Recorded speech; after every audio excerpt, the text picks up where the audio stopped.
درود و سلام به مخلصان تلویزیونی سفینه. پرسکاف برنامه است وابسته به جامعه شناسی. از این رو سوالهای ما نیز بیشتر پسیخولوژی یا اجتماعی است. امروز باشد قرار دادیم که به گذشته یک نظر سازیم و در این برابر توصیه و مصلحت آدمان را برای پیشرفت نورسانی که حالا به سن 18 نرسیدند جمع آوری کردیم. یگان گپ شد. میدونید برای چی اول از گذشته آدمان سوال کردیم؟ ما میتونیم بگوییم که به گذشته نمیشود. برای همین گذشته به ما تجربه داده است. ولی میتواند که زندگی کردن با گذشته انسان رو آیندهش رو ببرد. چرا؟ مثلا ما وقتی که میشیم صحبت میکنیم با بعضی ها درباره حادثه و قهرمانی ها و واقعه های گذشته خود نقل میکنند. این البته خوب است که میخواد تجربه خود رو به دیگران بدهد، ولی این آینده سازی رو مشکلی میآورد. چگونه؟ کسانی هستند که با گذشته خود که شاید در مناقشه ها و جنجال های روانی باشند، برای بدترین مناقشه این مناقشه با راضی نبودن با تقدیر خود است. فهمو. برای همین انسان ما میدونیم که تقدیری که انسان دارد یعنی که سه قسم است. یکی قضا و قدر، آنچه که کیهان به او میدهد. در عموم بسیار وسیع است این مفهوم. دویم چی؟ دویم این قسمت است. قسمت آن چیزی که جمعیت به ما میدهد. یعنی ببین جمعیت کدام ساختاری را میسازد، انسان در او زندگی میکند.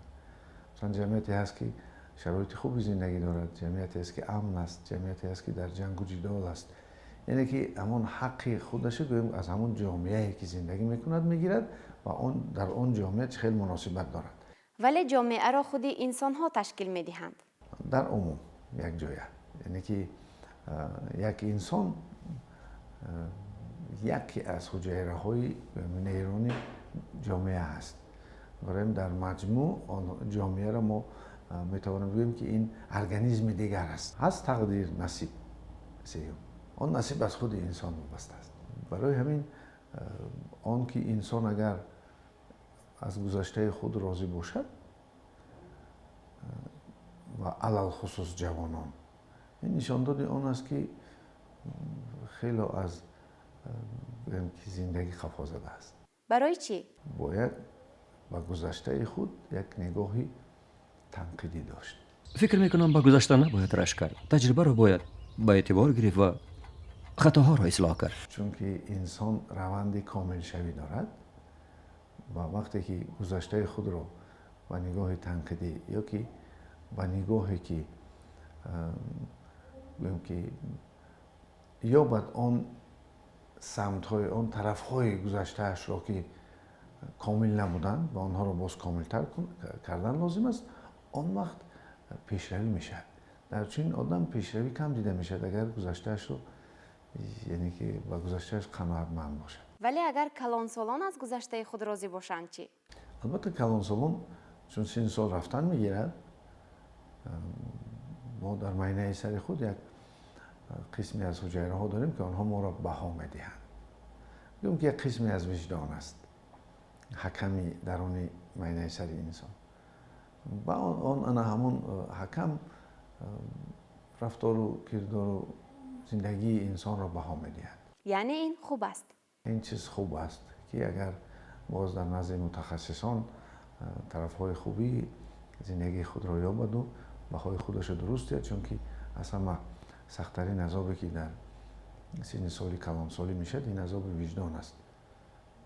هرچند که باز دردهای بدنی و دیگر چیزهای که وابسته به سن سال هست دیده میشه، ولی عذاب وجدان در کسی که هوش و شعوری خود را قپیده است، عقل خود را نگه داشته است در این سن سال، البته یک مناقشه های فکری در سر او دیده میشه.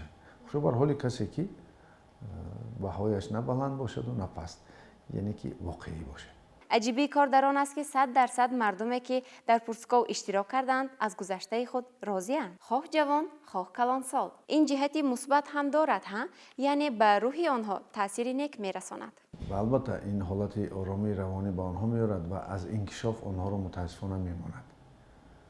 اینکه آدم باید علل خصوص جوانان باید نارضا باشه از آن چیزی که سطحی که زندگی دارند و آن را همه وقت کامل کنند. وقتی که سن سالی که رسیدن که باید بها دهند به حیات خود، اون وقت دیگر است. تشکر. یک سوال دادن ممکن؟ شما چی؟ از گذشته خود راضی هستید؟ ما که گذشته خود رو در آموزش علم صرف کردیم، البته من قناعتمندی دارم، ولی میتونستم که اون رو بهتر کنم. میتونستم که اون وقت زیادی که بسیار وقت در جوانی رفت، در عشق و عاشقی رفت، در صحبت‌های دوستانه احساسی که ما داشتیم بین رفیقان، شاید اگر اونها کمتر میشدن، حالت اجتماعی و حالت معنوی من شاید سطح دیگر بود. برای همین ما در این سن سالی که هستیم، ما رضایت به قضا و قدر و تقدیر میکنیم. چرا شما از گذشته خود راضی هستید؟ سلامت باشیم. بله. السلام علیکم. من تلویزیون سفینه این برنامه پرسکو سوال عادی داره. راضیم. از گذشته خود؟ البته. شما از گذشته خود راضی هستید؟ بله 100%. В принципе, да. روزیم؟ بله. البته. بله. اوه راضی هستم. بله راضی هستم. ماشاءالله. البته راضی هستم. چرا راضی نیستم؟ راضیم. از گذشته خود 100% راضی هستم. بله.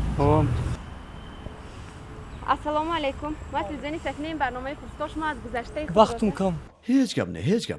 دفعه دیگر. راضی هستم. هم بله. راضیم 100%. همش راضیم. البته البته راضی هستی. البته. بله راضی هستی. راضی. برنامه پرسکو سوال عادی داره. البته. بله. راضی هستم. البته. البته. بله بله. راضی هستم. عجیب. چرا همه از گذشته خش راضی هستند؟ چون که خوشبختیم. خوشبخت بودیم و هم خوشبختیم. اون هدفهایی که در حیات داشتیم همشون به دست آوردیم. برای که راضیم از گذشتم. بیزه گذشتگی نیست. برای که زندگی کردیم. زندگی ما ناز بود. برای که در هر مراد مقصدی که داشتم تا امروز عملی شد و با آینده هم نظر نیک دارم. معقول شده. Потому что, так, честно, даже не знаю, как ответить на данный вопрос. Ну, потому что получил образование, получил хорошее воспитание и в целом доволен. خوشحال گذشت. برای که گذشته بهترین بود. برای که اون چه که آرزو داشتم به آرزوم رسیدم، چون که آموزگارم به نسل نو تربیت میکنم. خوشحال هستم. خاطره خوب دارم. برای زندگی 100% شو هم 100% بچه‌های با تربیت با آبرو تربیت کردیم. آدمان با عقل.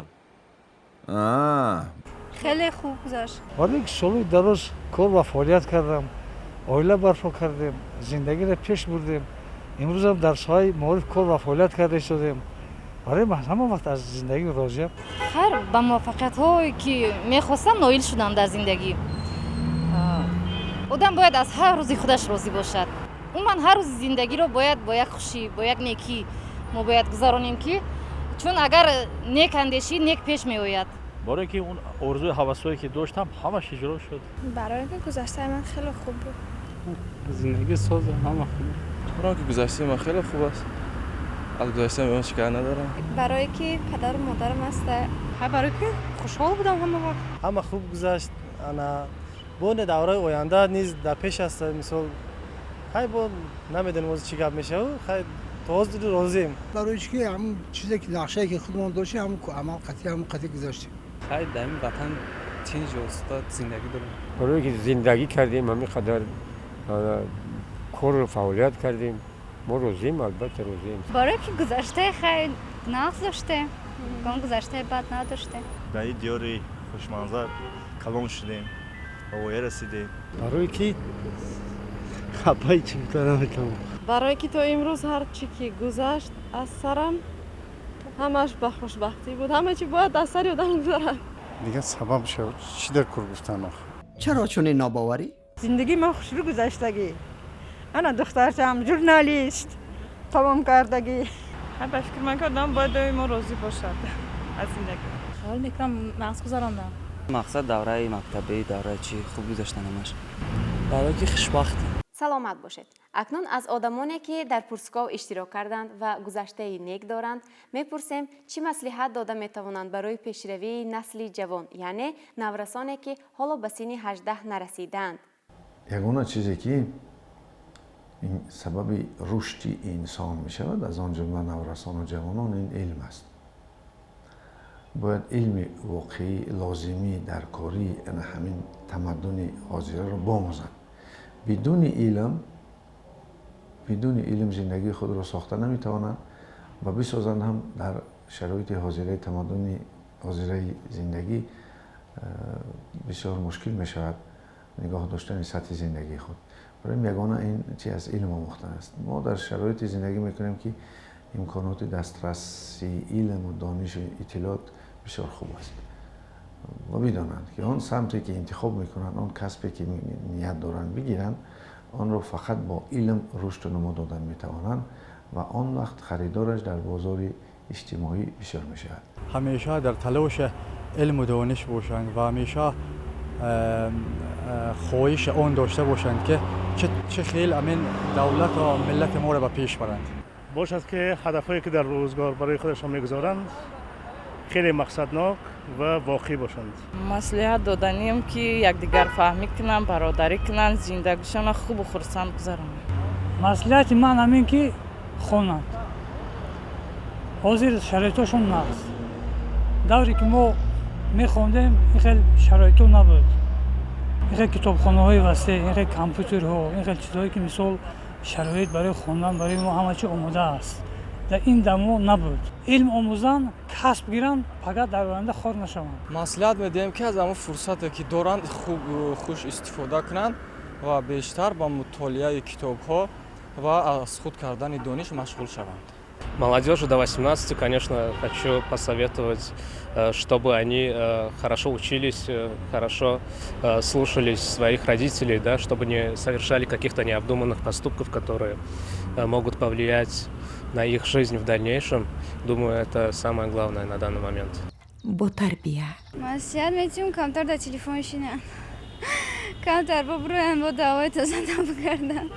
оно маслиҳат дӯстона медиҳам пеш аз ҳама давраи оне ки дар мактаб миёна ҳастанд дарсҳои худро нағз аз худ кунанд ва фанҳои дақиқ диққати аввалин дараҷа диҳанд ва забономӯзиро аз худ кунанд барои ояндаи дурахшони худ ва оилаи худ. онҳо мегӯям ки онҳо бисёр китобдӯст бошанд, бихонанд, чунки ояндаи ҷомеаи мо дар дасти ҷавонҳо аст. хонанд, зиндагишонро пеш мебаранд ба хондагишон. маслиҳати ман ин аст ки хонанд бисёртар, илм омӯзанд ва корҳои хуб бисёр машғул шаванд. қалонро ҳурмат кунанд, беҳудагардӣ накунанд, доим ба варзиш машғул шаванд. маслиҳат медиҳам ки вақти худашонро беҳуда нагузаронанд, ҳамеша барои омӯхтани илму дониш саъю кӯшиш намоянд, чунки ҳамеша дар суханронияшон асосгузори сурӯи ваҳдати миллӣ мегӯянд ки ҷавонон наврасон ояндаи миллат ҳастанд. барои ҳамин мо ҳамеша бояд илм омӯзем ва дониши малакаи худро баланд бардорем. хай ҳамчун омӯзгор мо аз онҳо хоҳиш ва илтимос мекунем ки тартиби ҳизобро ба ҷо биёранд, хонанд, соҳиб маълумот шаванд. хай ба халқу ватан насл наврас ҳамеша хизматкор бошанд, хизмат кунанд. ва барои мо волидон ин аз ҳама асосӣ аст. рост? мехоҳам ки ҳама вақт некбин бошанд, яъне ки позитив андеша кунанд, роҳ афтода нашаванд дар каму кости зиндагӣ. зиндагӣ маҷрои пасту баланди зиёд дорад. бо пирони кор бисёр сару кор гиранд. аз онҳо маслиҳат пурсанд агар лозим шавад дар ягон лаҳзаҳо, чунки онҳо таҷрибаи рӯзгорро зиёд дидаанд. онҳо ҳеҷ гоҳ хато намекунанд. агар аз чунин пирони кор маслиҳатҳо пурсанд, бо онҳо дарди дил намоянд, арз кунанд, бурд мекунанд дар зиндагӣ. дар фазои таълимӣ хуб бояд бошанд, чун фазои таълимӣ ин чизро дар назар дорад ки чӣ дар берун, чӣ дар дохил, яъне дар дохили мактаб бошанд, дар дохили ягон муассисаҳои таълимӣ бояд бошанд, бояд таълими хуб бояд гиранд. яъне насли навраз вақте ки аз овони ҷавонӣ таълими хуб мегирад, тарбияи хуб мегирад, як шахсияти ояндадор мешавад, барои давлату барои ватани хеш саҳми худро мегузорад. бешаку шубҳа пеш аз ҳама ба омӯхтани илмҳои муосир машғул шавам, барои ки даврое ки мо таҳсил мекардем, мо бештар ба илмҳои гуманитарӣ такя мекардем. باز زمان دیگه شده است. من بسیار میخواستم که بیشتر به علم‌های دقیق تکنیکی دقت کنم، برای که آینده همش آینده در دست تکنیک است. همیشه رو به خوندن آرم، کتاب‌های بدیهی رو مطالعه نمایم و پیشرفت تاجیکستان سهمی با سزای گذارم. خونه با خواندن کتاب مشغول شوم. مسئولیت می‌تونم که بخونم، هر جا هر کاری نادرست دست نزنن، آینده خودشون فکر کنن، خوانند و خوشبخت باشن، رفتار خوب کنن در همین جامعه، مثال کشتا به آینده خوب داشته باشن. آیندهش خودشون فکر کنن، کلاشون کار فرار مقصد که بخونن که آینده در حیات تنقیصی نکشن. خیلی وطن تنج آباد خوانند، اما علم آموزن. مسئولیت من همین است که پیش از همه این چیزا نمونوی داشته باشن، از پای دانش آموزش باشن، وطن خود رو دوست دارن، همه وقت بیکار نباشن، همه وقت کار و فعالیت نمایند و کوشش کنند که هر روز خود رو بیهوده نگذارند. از پس خوندن شوند، از پس علم آموختن شوند. مثال آینده ملت در دست نورسان جوانان است. خوشبختی میگویم، همه وقت خوشبخت باشن، سر بلند باشن. از همه مهمش نقص خوانند و پدر و مادرانشون رو بشناسند. پیش از همه زبان‌های خارجی از خود کنند. این چیزی به تو لازمی است. بعد آداب و رفتارشون رو نقص کنند. تشکر، فکر میکنم. برای آینده خود، برای مثال خود کسبیم و دلخواه خود رو انتخاب کنند، برای خود مثال چیزی که در مقصد دارند به همون مقصد برسند. فقط همین در وطن خود خدمت کنند، بخوانند، مقصد صاحب کسب خوب شود. مصلحت خوندن، همه خوانند و همه کارهای برای روانده، برای راست روانده، پدر مادر خود عزت و حرمت کنند. تشکر به شما. اینجا ما هم به نورسانی که حالا به سن 18 نرسیدن یک توصیه خردکه میخواهیم بدهیم. برای کلان شدن هیچگاه سراسیمه نشوید. یعنی برای دوره کودکی و نورسی موافق عمل کنید تا اینکه این دوره ها در خاطرتان نیک و رنگین باقی ماند. دوستان عزیز، با همین برنامه پرسکو به انجام میرسد. به شما خیر میگوییم. سلامت باشید.